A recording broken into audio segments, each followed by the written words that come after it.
함께 나누실 말씀은 신약성경 사도행전 24장 14절에서 16절까지의 말씀입니다. 신약성경 230페이지에 있습니다. 사도행전 24장 14절에서 16절까지의 말씀입니다.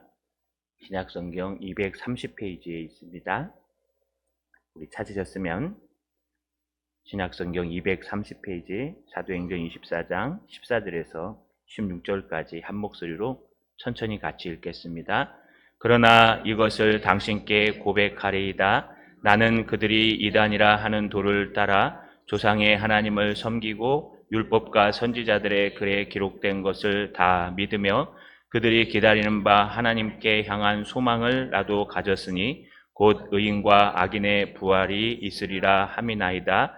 이것으로 말미암아 나도 하나님과 사람에 대하여 항상 양심에 꺼리낌이 없기를 힘쓰나이다. 아멘. 손을 들어 하나님 앞에 인사하겠습니다. 건강한 교회가 됩시다. 좌우로 인사합시다. 건강한 가정을 만들어 갑시다. 추석을 잘 지내셨죠? 여러분 건강한 모습으로 보게 돼서 감사합니다. 추석 동안에 싸움은 안 하셨는지요? 또 즐겁게 형제들과 이야기를 많이 나누셨는지. 아마 명절이나 휴가 때가 되면 가정에 시험이 들고 교회도 같이 시험이 드는 것 같습니다. 우리가 이 땅을 살아가면서 건강한 가정이 되기 위해서 또 건강한 교회가 되기 위해서 이 공동체라고 얘기하죠. 건강한 공동체가 되기 위해서 필요한 것이 무엇이 있을까? 유명한 서울의 Y교회의 방모모 목사님께서 이 말씀을 가지고 설교하실 때 세 가지를 얘기했습니다. 첫 번째, 건강한 가정이나 공동체가 되기 위해서는 하나님과의 건강한 관계가 있어야 된다. 늘 하나님 앞에 기도하고 늘 하나님 앞에 예배하며 주님을 붙들어야 된다. 또 건강한 공동체가 되기 위해서는 성도 간의 건강한 교제가 있어야 된다. 서로 이간질하고 싸우는 게 아니라 서로 용서하고 감싸주며 함께하는 것을 말합니다. 또 마지막 건강한 공동체가 되기 위해서는 방향이 명확해야 되는데 그것은 바로 우리를 십자가에 달려 죽으시고 교회의 머리 대신 가정의 머리 대신 그리스도를 향한 바른 말씀을 붙들어야 된다. 이 세 가지가 건강한 공동체가 되기 위한 모습입니다. 우리 교회는 가정 이런 모습이 있는지 또 여러분 가정에서는 이런 모습들이 있는지 한번 살펴보아야 합니다. 왜 건강해야 될까요? 여러분 건강하면은요 면역 체계가 있기 때문에 우리 사소한 병에 걸리지 않습니다. 하지만 건강하지 않으면요 조그만 병에도 금방 반응하게 되어 있습니다. 얼마 전에 제가 아주 독감이 심하게 걸렸습니다.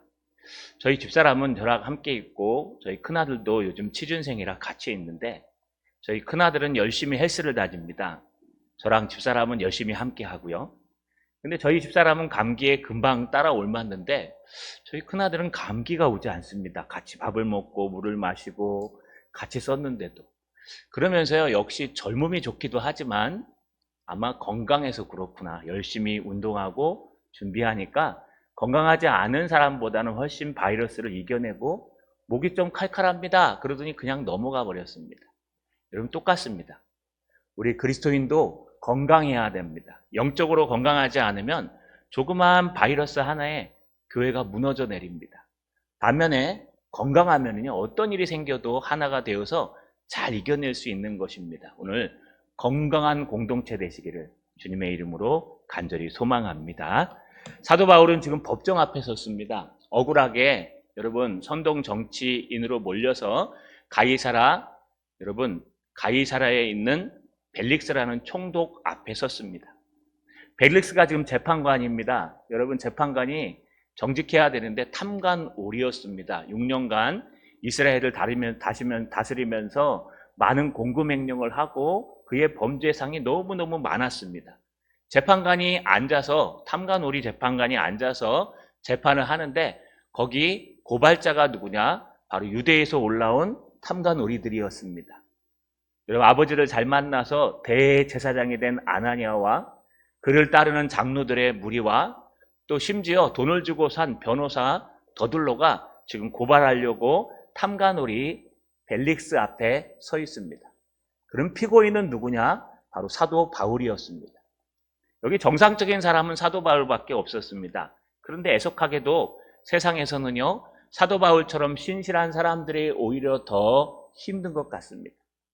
여기에 더둘로가 세 가지를 사도 바울을 향해서 고발했습니다. 세 단어로 요약할 수 있는데요. 첫 번째 선동정치, 두 번째 그리스도의 도당, 세 번째 성전 모독자. 이 세 가지를 가지고요, 이제 사도 바울을 고발합니다. 저 사람은 가만두면 안 됩니다. 벨릭스 각하요. 저 사람은 이 천하를 선동하는 사람입니다.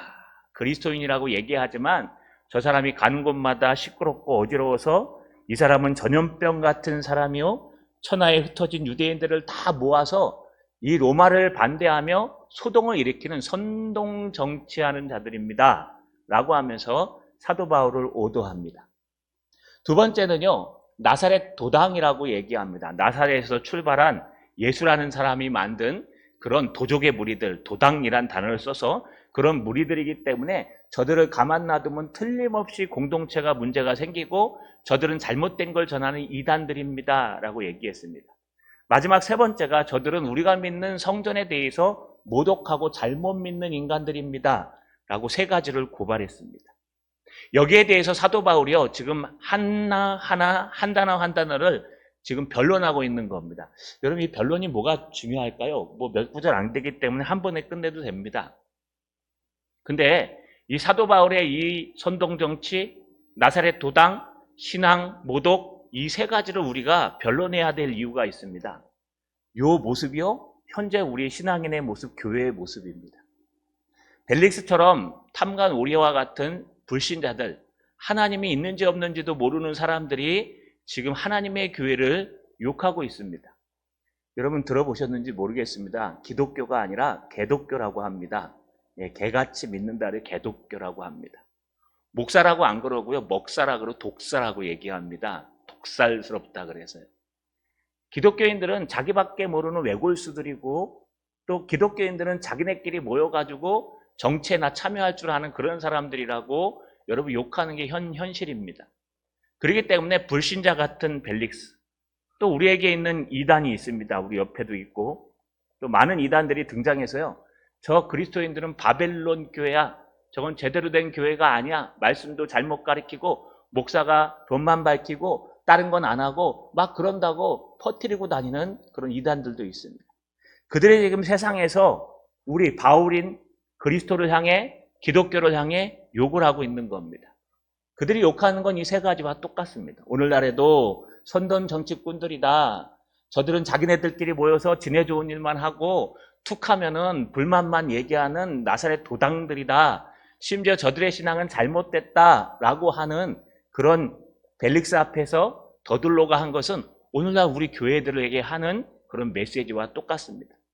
그래서 우리는 이걸 하나하나 변론해가는 바울의 모습을 보면서 세상을 향해서, 이단들을 향해서 우리는 그런 공동체가 아니라 정말 바르게 서 있는 공동체라는 걸 설명할 필요가 있습니다. 이거를 변론이라고 얘기합니다.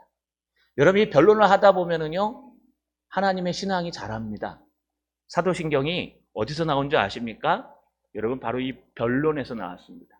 이단들이 잘못된 걸 증거하니까 그게 아니라 이게 맞아라고 하면서 하나하나 만들어간 것이 신경이 되고 사도신경이 된 겁니다. 여러분, 우리도 똑같습니다. 오늘날 우리를 향해 욕하는 사람들을 향해서 비방하지 말고 우리는 그것이 아니라는 것을 당연히 변증해야 됩니다. 우리 지난번에 첫 번째 변증을 했습니다. 그리스도인의 정치관. 우리 그리스도인들은요, 나라와 교회를 구별합니다. 여러분, 이 창원시와 우리 동산교회를 구별합니다. 왜 구별하느냐? 정치와 나라는요, 하나님의 일반 은총 가운데 만들어진 겁니다. 하나님이 만드신 게 아니라 하나님께서 사람들에 의해서 만들어지게 하셔서 이 땅에 죄악된 것을 최소한 방어하고 타락하지 못하도록 만든 게 국가입니다. 나라, 정치고. 반면에 교회는 하나님이 만드신 겁니다. 칼이라 그래서요, 하나님의 믿는 사람들이 모여서 구원받은 자들이 더욱더 성숙하고 더욱더 하나님의 사명을 감당하기 위해서 만들었기 때문에 목적 자체가 다르고 성립 자체가 다릅니다. 그래서 여러분 대한민국을 기독교 국가로 만들겠습니다. 그건 성경적이지 않습니다. 그렇게 되면 좋지요. 희망할 수는 있지만 여러분 그렇게 되더라도 하나님의 뜻이 이루어지는 게 아니기 때문에 우리는 그렇게 하지 않습니다. 정치는 정치고 교회는 교회입니다. 특별히 우리가 조심해야 될 것은 이데올로기에 빠지지 말라 그랬습니다. 그 우나 국자에 빠지시면 안 됩니다. 우리 그것은 그대로 놔두고요. 교회 안에서는 하나님의 은혜로 여러분 구원에 대해서 하나님의 지혜에 대해서 나누는 거라고 말씀드렸습니다. 그래서 명절 때 정치 얘기는 피해가라고 말씀하셨고 여러분 교회 안에서는 절대로 정치 얘기를 하시면 안 됩니다. 어떤 일이 있어도 절제하시고 피하십시오. 두 번째 오늘 나눌 건 뭐냐? 나사렛 그리스도의 도당이라는 말입니다. 여러분 사도 바울을 향해서 뭐라고 고소했냐? 불신자들과 여러분 잘못 믿는 자들이 저 사람은 나사렛 도당의 우두머리다라고 표현했습니다. 여러분 나사렛 도당이라는 게 뭘까요? 나사렛이라는 단어는 예수님이 탄생하신 여러분 예수님이 탄생해서 자라신 그런 갈릴리에 있는 나사렛이라는 조그만 동네를 얘기합니다. 나사렛으로부터 시작한 예수 그리스도를 통해서 시작한 그 모임, 그것에 대해서 여러분 그 무리들이 있는데 그 무리들이 바로 도당, 우리 한글 성경에서는 이단의 우두머리, 이단으로 번역했는데 여러분 개역 한글에서는 도당으로 번역합니다. 이게 아이페시르란 단어인데 이게 당파란 뜻이 안 좋은 단어입니다. 그러니까 지네들끼리 모여있는 그룹이야. 저 끼리끼리 뭉치는 저 잘못된 모임이야. 이걸 도당 또는 이단이라고 번역한 겁니다. 그러니까 저 사람들은 정상적인 공동체가 아니라 자기네들끼리 모여서 지네 좋아갖고 살아가는 외골수들이고 저 사람들은 자기네한테 잘못되면 틀어져갖고 싸우고 서로 변론하고 그냥 뭉치는 그런 무리, 하나의 이단의 공동체요, 하나의 도당의 공동체야. 그 중에 사도 바울이 지금 수계, 머리야 라고 하면서 사도 바울을 나사렛 도당의 우두머리라고 소개합니다. 고발합니다. 이것에 대해서요 사도 바울이 변론하기 시작합니다. 여러분 우리도 변론해야 됩니다. 외부에서요 하나님의 교회를 뭐라고 얘기하냐? 아까 말씀드린 대로 개독교. 또 하나님의 교회는요 외골수들, 자기네밖에 모르는 사람들. 그래서 여러분 엄청나게 하나님의 교회를 욕합니다. 그리스도의 가정도 욕합니다. 그래 예수 믿는 가정이 저래 갖고 되겠어? 그런데 그게 아니라는 것을 사도 바울은 오늘 세 가지를 예를 들어서 설명합니다. 오늘 14절에 보시면요 이렇게 되어 있습니다. 나는 그러나 이것을 당신께 고백하리이다. 여러분이 고백하다는 것은 내가 아닙니다 라고 번역하는 게 아니고요. 그냥 진실하게 얘기하겠습니다. 그래 맞아요. 저 나사렛 도당의 우두머리 맞아요. 그래서 제가 이것에 대해서 더 진실하게 얘기하려고 합니다. 라고 하면서 고백하는 세 가지를 얘기하는데 그게 14절에 이렇게 등장합니다. 나는 그들이 이단이라 하는 도를 따라 조상의 하나님을 섬기고. 첫 번째는요. 여러분 나는 그들이 이단이라고 하는데 나는 그 도를 따라 그들의 조상의 하나님 바로 여호와 하나님을 섬겼습니다. 맨 끝에 보시면요. 4절에 여러분 15절, 15절 끝에 보시면은 힘쓰느라 15절, 16절 끝에 보시면은 여러분 항상 양심에 꺼리낌 없기를 힘쓰나이다 라고 얘기했는데 사실은 이게 강조형으로 여기 다 쓰입니다. 다시 말하면요. 나는 저들의 조상의 하나님을 섬기는 데 있어서 애쓰고 힘썼습니다. 더 열심히 바르게 섬겼다는 겁니다. 저들이 말하는 여호와 하나님을 내가 그르치게 하거나 무너뜨린 게 아니라 더 열심히 섬겼습니다 라고 얘기합니다. 그들이 말하는 이단의 도라는 걸 강조하면서요. 그들이 나를 이단이라고 하는데 나는 하나님을 저들보다 더 열심히 섬기고 저들보다 더 열심히 따랐습니다. 나 이단의 우두머리 아닙니다. 이 말은요. 이 정치 얘기가 아니라는 뜻입니다. 신앙은 정치가 아니라 신앙은 신앙일 뿐입니다 라고 얘기하는 겁니다. 앞에 더둘로가 뭐라 그랬냐 하면요. 여러분 벨릭스한테 지금 사도 바울을 가만 놔두면 당신이 가장 싫어하는 선동 정치할 겁니다. 사람들 모아가지고 그리스도의 도당들을 모아가지고 로마 물러가라 하면서 지금 여러분 막 난리칠 겁니다. 그러면 여러분 벨릭스가 잡혀갑니다. 벨릭스 총독들의 첫 번째 임무는 그 지역을 평준화시키는 겁니다. 평안하게. 그래서 만약에 반란이 일어나고 선동이 일어나면요, 다시 로마로 착출해 가서 잡혀갑니다. 그걸 막는 게 벨릭스의 일인데 지금 더들로는 그것을 고소하는 겁니다. 이 사람들은 전염병자들이야. 이 사람들 가만 놔두면 선동 정치할 거야. 이 사람들은 도적의 무리들, 그리스도의 도당들이야. 가만 놔두면 당신 위협이 느껴져. 그러니까는 빨리 처분해야 돼. 라고 욕하는 겁니다. 지금이랑 똑같습니다.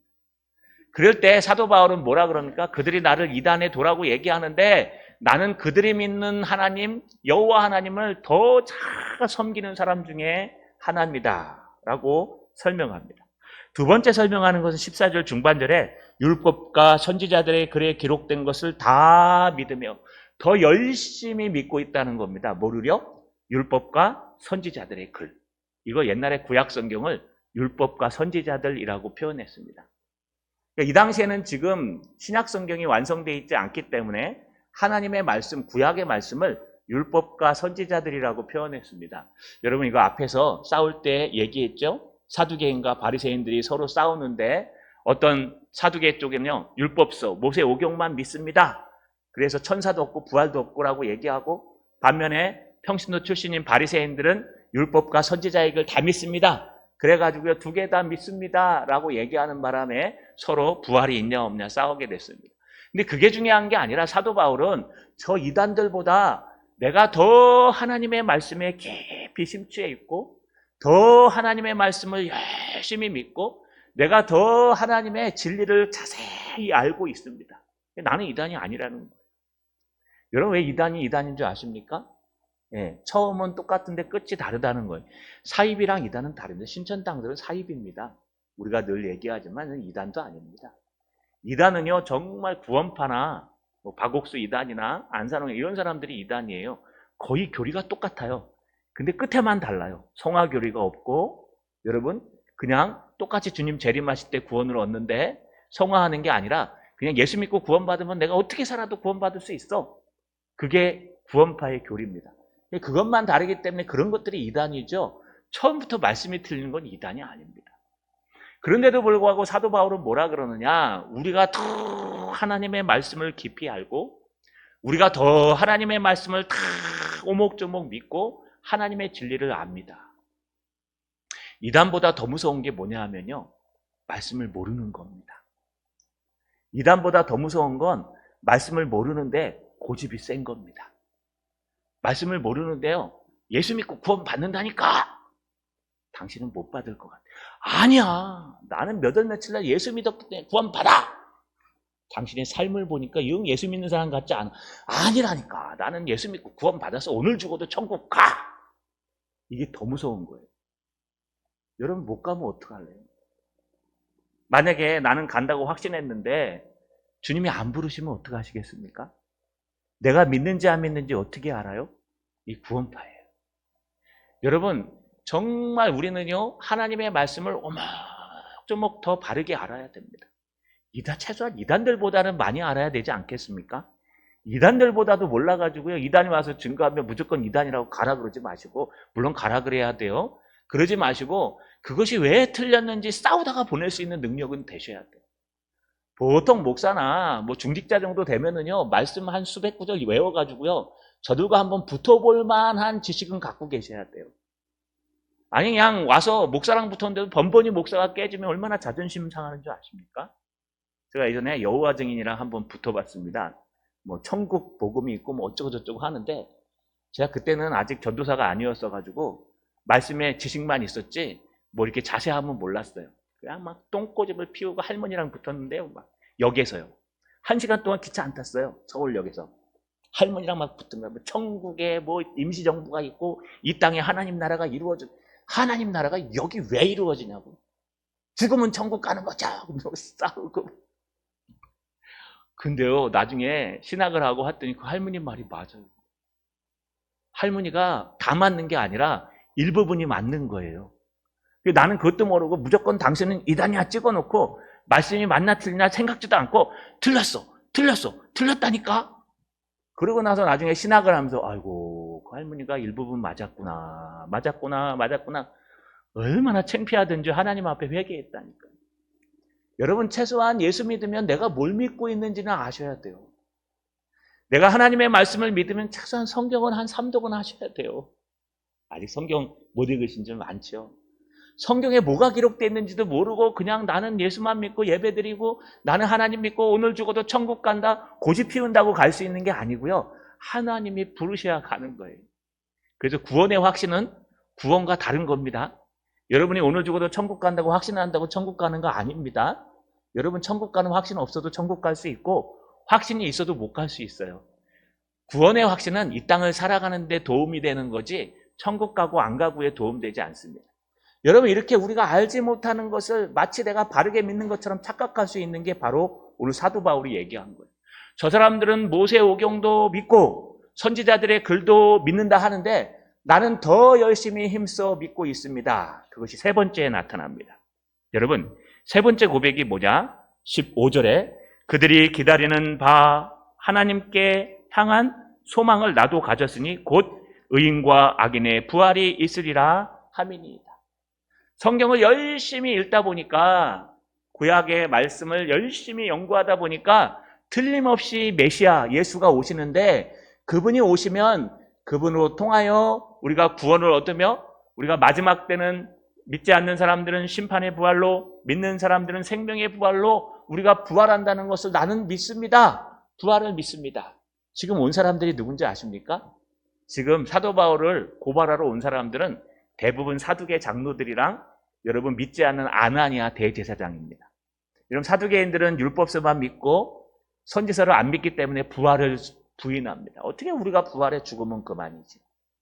그렇기 때문에 그들을 향해서 지금 얘기하는 겁니다. 너희들 온 사람들 너희들 지금 부활에 대해서 안 믿지? 나는 성경을 열심히 연구하다 보니까 그리스도가 이 땅에 오시고 예수님의 부활이 있다는 것을 나는 믿어 라고 하면서요 이 세 가지를 내가 더 힘써 믿고 있다 라고 고백하는 겁니다. 자, 여러분 이게 바울의 변론이자 오늘을 살아가는 우리의 변론이 돼야 됩니다. 세상은 우리를 향해서 욕합니다. 세상은 예수 믿는 것들은 지네들만 알고 예수 믿는 것들은 요즘은 뭐 인간성도 아니고 뭐 불교랑 화합도 못하고 뭐 천주교 보니까 막 불교랑 같이 성가도 부르고 또 같이 모여서 We are the world 우리는 하나라고 얘기하고 여러분 하는데 뭘 그런 걸 가지고 자기들밖에 없다고 얘기하는가. 왜냐하면요 우리는 믿음의 근거가 있기 때문에 그래요. 여러분 우리가 오지랖을 넓혀가지고 만약에 우리가 넓은 사랑을 가지고 교회가 사랑하는 교회가 된다면 얼마나 좋을까요? 그러면요 여러분 모두를 다 포용하면 돼요. 제가 당장 옆에 달려가면 됩니다. 가가지고요 목사님 나오세요. 우리 하나 됩시다. 뭐 이단은 어떻고 이러러 어떻습니까? 여기 절이 있대요. 절에 가서 제가 인사하면 돼요. 스님 나오시죠. 주일날 놀러 오세요. 제가 예불 드리러 올게요. 여기 아주 좋은 절이 하나 있더라고요. 석불사? 네, 갈 때마다 연보를 하시는데 그 소리가 은혜롭습니다. 테이프를 틀어놓은 거라 그렇지. 여러분 우리가 이렇게 되면 하나님 기뻐하실까요? 그렇지 않아요. 우리는 하나님의 말씀이라는 기준이 있기 때문에 우리는 그걸 못하는 거예요. 주 예수를 믿으라 그리하면 너와 내 집이 구원을 얻으리라. 다른 이름으로서는 구원을 얻을 수 없나니 천하 인간에게 구원을 얻을 만한 다른 이름을 너희에게 주신 일이 없다고 얘기해요. 그래서 우리가 예수만 믿는다고 얘기하는 거예요. 근데 그게 바로 고집불통이고 개독교고 이단의 무리고 이 세상을 파괴하는 공동체고 라고 오해하고 있다는 거예요. 그럼 우리는 더 자세히 설명해야 됩니다. 아니요 그게 아니고요 우리는요 하나님을 정말 열심히 믿는 사람들입니다. 우리는요 하나님의 말씀을 열심히 믿는 사람들입니다. 우리는요 천국이 있다는 것을 열심히 믿고 부활이 있다는 것을 열심히 믿는 사람들입니다. 저 고소하는 사람들보다 더 열심히 믿는 사람들입니다. 한번 예수 믿어보세요. 예수 믿으면 하나님의 말씀 속에 있는 그 은혜로운 말씀들이 얼마나 샘솟음치고 예수 믿으면 하나님이 함께 하셔서 어떤 어려움 속에서도 승리할 수 있고 예수 믿으면 어떤 환난이 다가와도 곧 죽을 것 같아도 평강 가운데 살아갈 수 있는 게 바로 예수 믿는 겁니다. 할렐루야. 여러분 임종을 보셨습니까? 저는 13번 이상 봤습니다. 시골교회 목회하면서 임종을 볼 때마다 느낀 게 천국은 있다. 요즘 그게 사그라니 사라지는 것 같아요. 하나님이 아마 저를 여기 오기 전에 3년 6개월 동안 만 5년이지만 한 교회에 섬기면서 15분을 보내면서 13번의 임종을 보게 하신 것 같아요. 여러분 사람이 마지막 죽는 것은 딸도 못 봐요. 며느리도 못 봐요.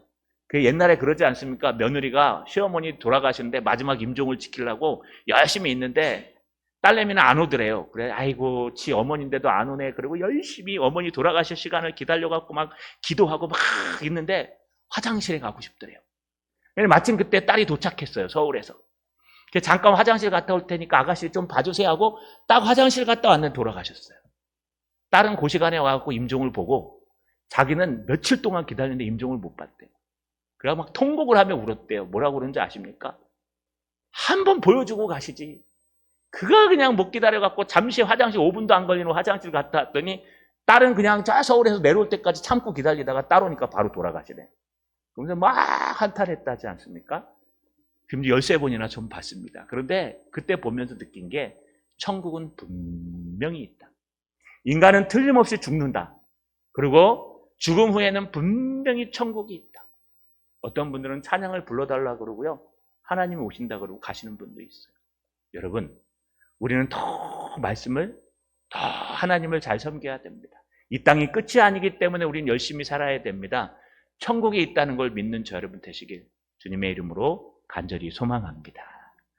여러분, 그렇다면 사도 바울은 어떻게 해야 될까요? 오늘 16절에 그 답이 있습니다.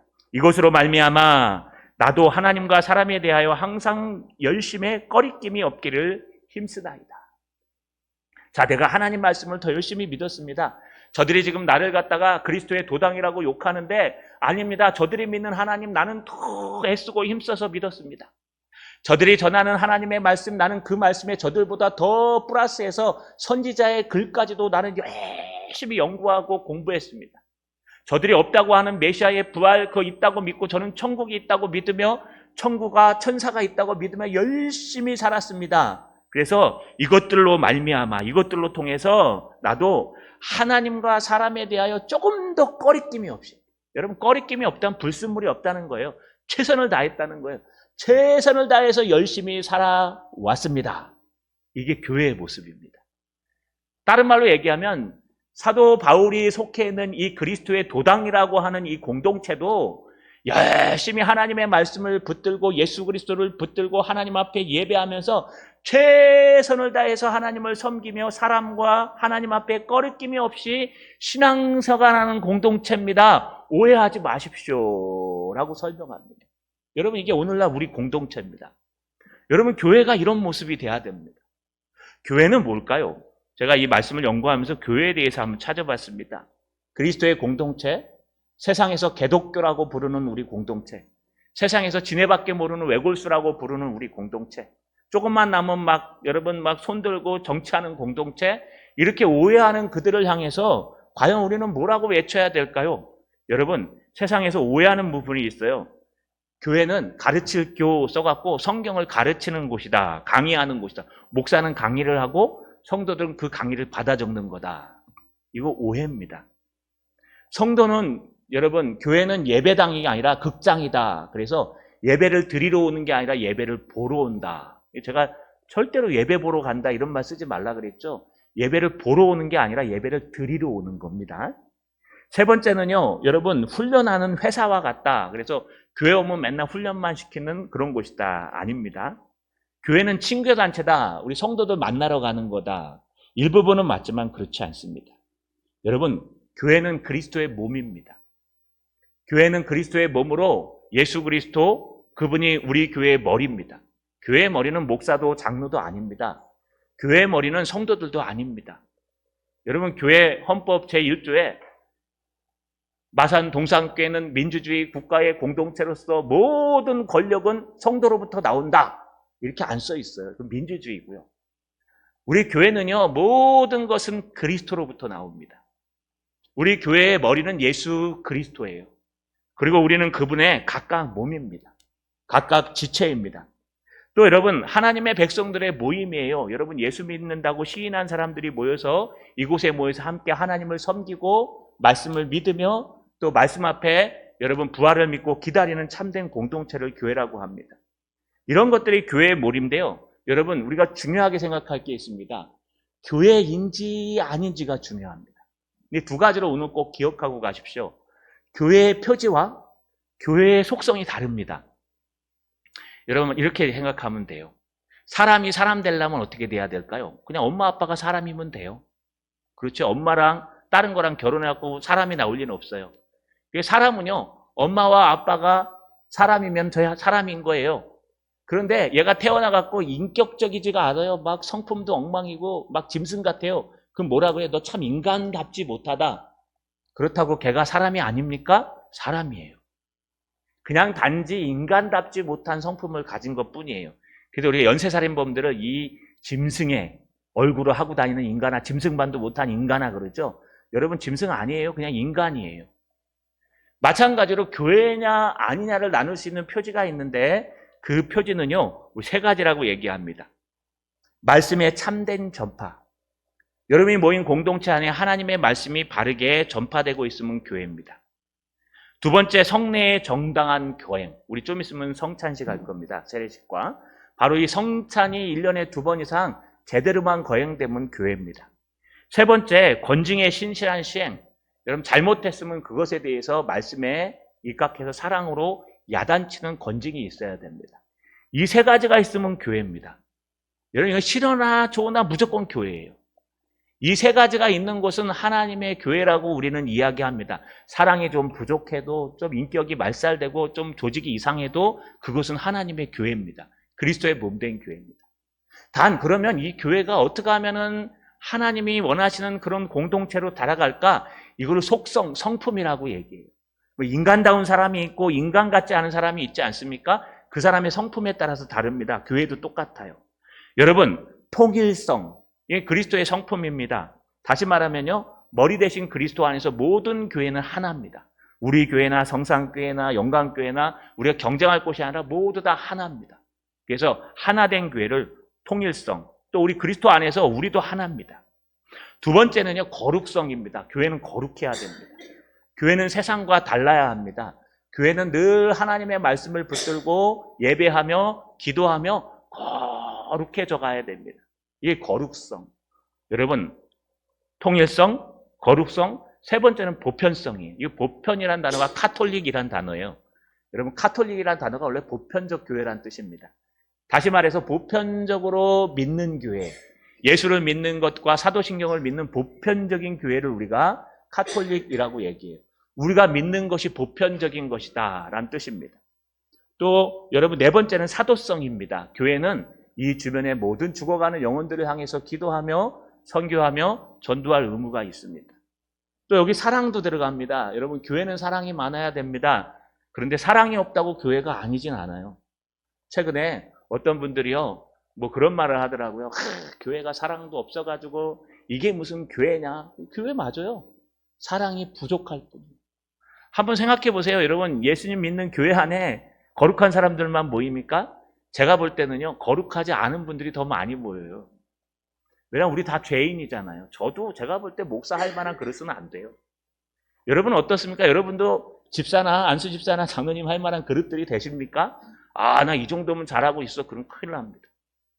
우린 다 부족한 사람들이 모인 겁니다. 다 죄인들이 모인 겁니다. 다 연약한 사람들이 모인 겁니다. 여러분, 털어서 먼지 안 나오는 사람 없는데 여기 털어서 먼지 안 나오는 사람 있습니까? 다 나옵니다. 그런데 주님이 우리를 사랑하셔서 용서해 주셔서 나보다 남을 얕게 여기고 그를 용서해 주고 함께 하는 거예요. 좀 부족해도 우리 성도요, 조금 연약해도 우리 목사님이요, 조금 약해도 우리 권사님이요, 조금 못났어도 우리 사람이요, 좀 모질어도 우리 사람이요.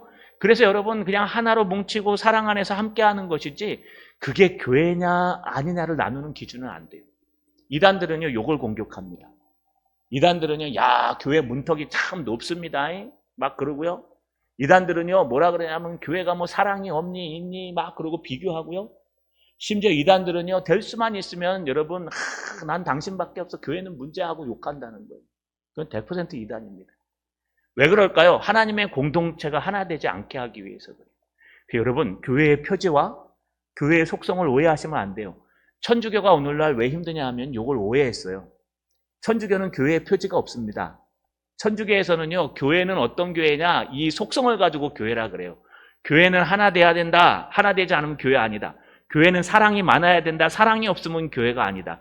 교회는 여러분 거룩해야 된다. 거룩하지 않으면 교회가 아니다. 그래서 칠성내라 그래갖고 7가지 중에 하나만 어기면 여러분 교회 성도가 아니에요. 어떻게 보면 그게 맞는 것 같아요. 여러분 교회 사랑이 많아야죠. 없는 것보다 낫지 않습니까? 근데 그럼 천주교는 사랑이 많을까요? 그렇지 않아요. 여러분 술 먹고 막 서로 싸우고 전도회 끝나고 나서요 술 먹으러 간답니다. 술 먹으러 가갖고 싸우고 화투치기 하고 하실 때요. 그게 거룩일까요? 다 그렇진 않겠죠.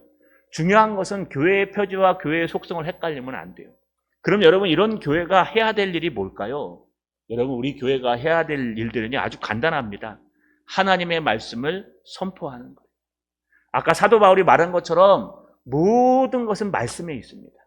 우리는 더 말씀을 가까이, 더 하나님을 가까이 해서 여러분에게 하나님의 말씀을 선포해서 여러분 교회 안에서 모든 성도들이 그리스도의 장성한 분량까지 자라가는 겁니다. 늘 싸우던 사람이 싸움을 멈춥니다.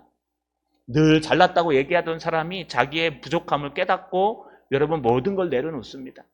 이렇게 하나님의 말씀으로 점점 우리가 자라가는 것, 성장해가는 것, 이게 바로 교회의 모습입니다. 또 하나는요, 저 세상을 향해서 복음을 외치는 겁니다. 이번 주부터 우리 전도를 시작할 건데 전도하고 선교하는 일, 이게 교회의 일입니다. 이게 교회의 본분입니다. 그런데요, 이 교회는요, 필요한 게 하나 있어요. 교회가 중간에 자라가면서 문제가 생겼습니다. 오늘날 교회들이 욕먹는 이유가 여기에 등장합니다. 교회가 여러분 현대로 오면서 근대로 오면서 굉장히 발전하고 교회의 복음도 많이 증거되고 잘 나갔는데 갑자기 남미 쪽에서 번영신학과 해방신학이 생겼어요. 이게 뭐냐 하면 교회가 정치에 참여해야 되고 교회가 우리 삶을 바꿔야 되고 삶이 곧 신앙이기 때문에 삶으로 들어와야 된다. 하나님 말씀이 중요한 게 아니라 우리의 삶에 영향을 미치는 말씀이 더 중요한 거다. 사랑이 중요하다라고 강조하다 보니까요. 성과와 인종주의에 빠져가지고 여러분 흑인 해방 신학, 이게 해방 신학이에요. 우리의 얼물 속에 있는 이 정치에서 해방돼야 된다. 이 얼물 속에 있는 이 우리 인종차별에서 해방돼야 된다. 우리 소수민족, 우리 소수의 그 성소수자들 해방시켜야 된다. 이게 목적이 된 거예요. 말씀의 목적이 아니라. 두 번째는 번영신학입니다. 교회도 기업처럼 막 성장해 가야 된다. 숫자도 많이 늘어나야 되고 헌금도 많이 받아갖고 교회가 더 큰 교회가 되고 더 넓은 교회가 돼야 된다. 여러분 여기에 목적을 두면 해방신학, 번영신학으로 교회는요 힘없는 교회가 됩니다. 마크 데버라는 사람이요, 이 신학자이자 목회자의 마크 데버가 건강한 교회의 9가지 특징이라는 걸 부흥과 개혁사에서 번역했습니다. 썼습니다. 현대 목사님이십니다. 그러면서 현대 교회는 다 병들어 있다. 이 번영신학과 해방신학의 변형이 들어있어서 많은 사람들이 참된 질적 성장, 부흥이라고 얘기하죠.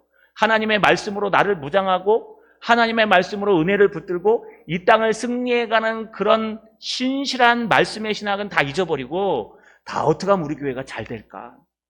어떻게 하면 우리 교회가 성장해 갈까? 이 주변에 동산교회라는 이름을 좀 날려버릴까? 그런 번영과 해방과 여러분 외적 성장에만 너무 강조한 나머지 오늘날 교회들은 다 병들어 있다. 지금 오늘날 교회가 이런 모습입니다. 그래서 그는 이 책에서 뭐라 그랬냐? 교회가 해야 될 일은 2가지가 있는데 말씀 중심의 바른 선포, 또 말씀 중심의 바른 신앙 교육이 오늘날 교회에 꼭 필요하다. 이게 건강한 교회의 목적이요 방향이다라고 얘기합니다. 자, 여러분들은 건강하십니까? 건강해야 됩니다. 건강해야 예배도 드리고 건강해야 기도도 하고 건강해야 여러분 뭐 대상포진 이런 거 안 옵니다. 면역력이 떨어지고 면역체계가 떨어지면요 조그만 병균이 들어와도 크게 아픕니다. 제가 당뇨를 앓고 있지 않습니까? 저희 집사람이 앓는 감기랑 저랑 완전히 달라요. 저는 한 2주 동안 초죽음이었어요.